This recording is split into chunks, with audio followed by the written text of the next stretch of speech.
Hello, dear students. This is Dr.M.Venkateshwari, Assistant Professor of English, Sita Lakshmi Ramaswamy College, Trichy. In this presentation, we will see a detailed description on the Shakespearean theatre. Drama in early stages. Drama in England did not have a good go in the beginning, though rivalry during festivals reached a stage of dramatic activity. Liturgical plays, the miracles, and moralities attracted the people. There was no other go to the people before the advent of regular comedy and tragedy. Drama in England had its factual beginnings only during the Elizabethan times.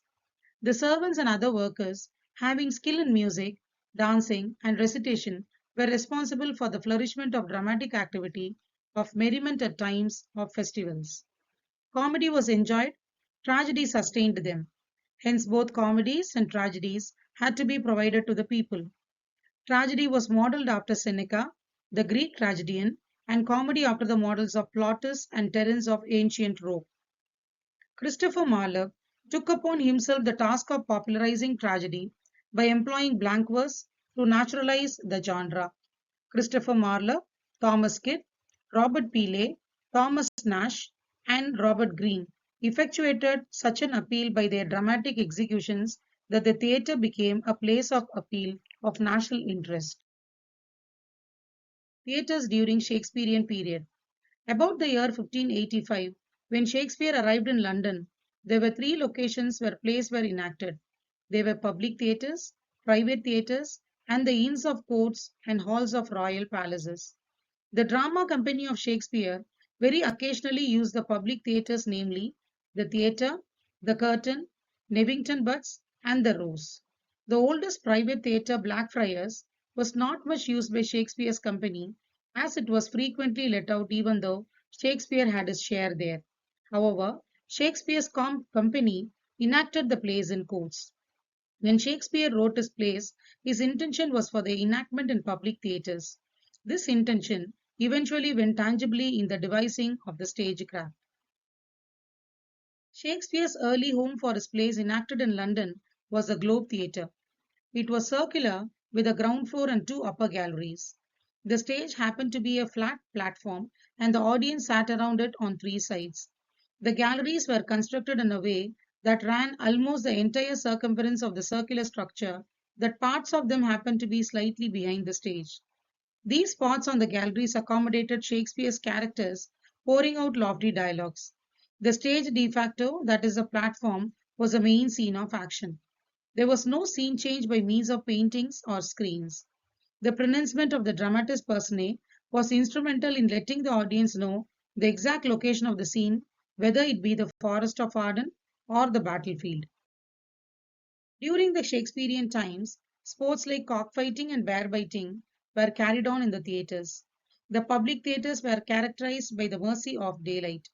The overhead was open, the stage was bereft of pointed seams, and the theatre was partially seatless. It was an octagonal edifice. The groundlings were accommodated in the cockpit.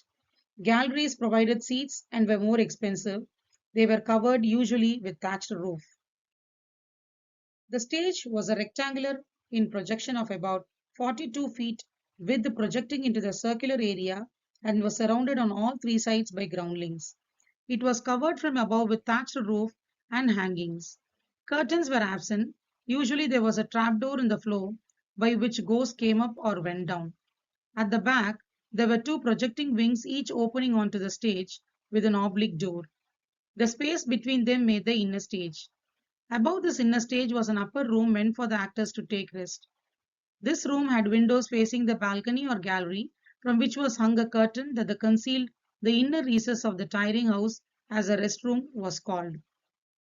Otherwise, it was an open theatre. Lighting was provided by lanterns, and candles were hung in theatres at various points, including the stage.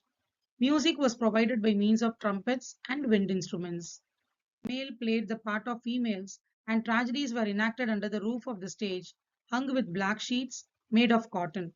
However, scenic changes were effected by drawings of forts, trees, and towers. Each performance saw at its end the actors kneeling on the stage, praying for the welfare of the queen.